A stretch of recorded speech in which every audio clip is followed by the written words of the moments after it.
Hello viewers, welcome to ANR entertainments. తిరుపతిలో జరిగిన తొక్కిస్లాట ఘటనతో డాకు మహారాజ్ టీం ఓ నిర్ణయం తీసుకుంది.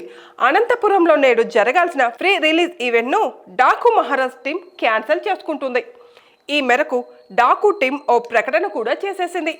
బాలయ్య కూడా ఈ ఘటన మీద స్పందించాడు. తిరుపతిలో జరిగిన తొక్కిస్లాట్లో కొందరు భక్తులు చనిపోయిన సంఘటన అత్యంత బాధాకరం. మృతులకు నా నివాళి, వారి కుటుంబ సభ్యులకు నా ప్రగాఢ సానుభూతి. ఈ విషాదకర సందర్భంలో అనంతపురంలో జరగాల్సిన Daaku Maharaj free release event జరపడం సముచితం కాదు అనే ఉద్దేశంతో దాన్ని రద్దు చేయడం జరిగింది అని బాలయ్య స్పందించారు.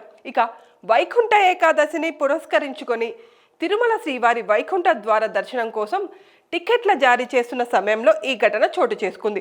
ఒక్కసారిగా గేట్లు తెరుచుకోవడంతో భక్తులంతా తోసుకుంటూ పరుగులు తీశారు. ఈ తొక్కిస్లాట్లో 6 మృతి చెందినట్లు తెలుస్తోంది. పదుల సంఖ్యలో గాయపడిన వారిని రూయా హాస్పిటల్కి తరలించినట్లు సమాచారం. ఈ ఘటన మీద సీఎం చంద్రబాబు సీరియస్ అయ్యారు.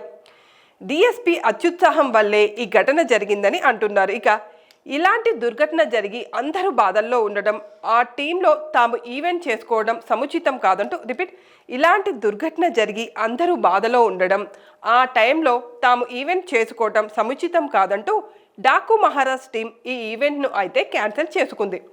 ఈ చిత్రం జనవరి 12న సంక్రాంతి కానుకగా విడుదల కాబోతున్న సంగతి తెలిసిందే. ఇప్పటికీ ప్రమోషన్స్ పీక్స్కు చేరుకున్నాయి.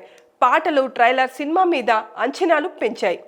ఈ సంక్రాంతికి బాలయ్య బ్లాక్ బాస్టర్ కొడతాడని అంతా ఫిక్స్ అయిపోయారు. ఇక ఈ ఈవెంట్ కోసం నారా లోకేష్ కూడా రావాల్సి ఉంది. కానీ తిరుపతిలో దుర్ఘటన చోటు చేసుకోవడంతో ఈవెంట్నే పూర్తిగా రద్దు చేసిన సంగతి తెలిసిందే.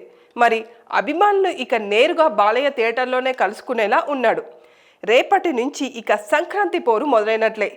ఈ పోటీని రామ్ చరణ్ గేమ్ చేంజర్ మొదలు పెట్టబోతుంది. జనవరి 10వ తేదీన గేమ్ చేంజర్ భారీ ఎత్తున రిలీజ్ కాబోతున్న సంగతి అందరికీ తెలిసిందే.